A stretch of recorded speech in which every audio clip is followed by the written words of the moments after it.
Fuel valve broke off my Generac 4000 EXL portable generator.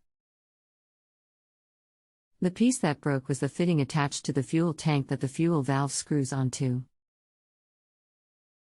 How can I replace this part? You will need an extractor to remove the piece broken off in the tank.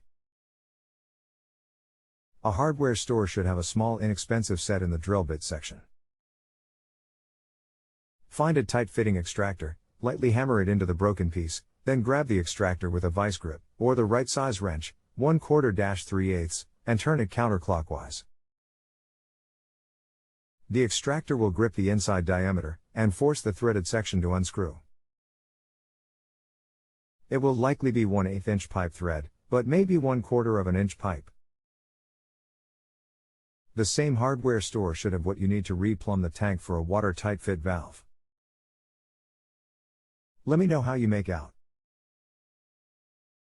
Chris, thanks for info. I did as you said and removed the threaded piece that was still in the tank.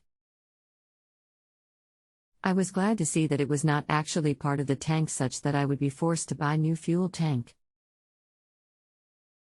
Bad news is that on my particular model the fuel valve is what screws into the tank. I will go online and buy new fuel valve and replace. This should solve my problem.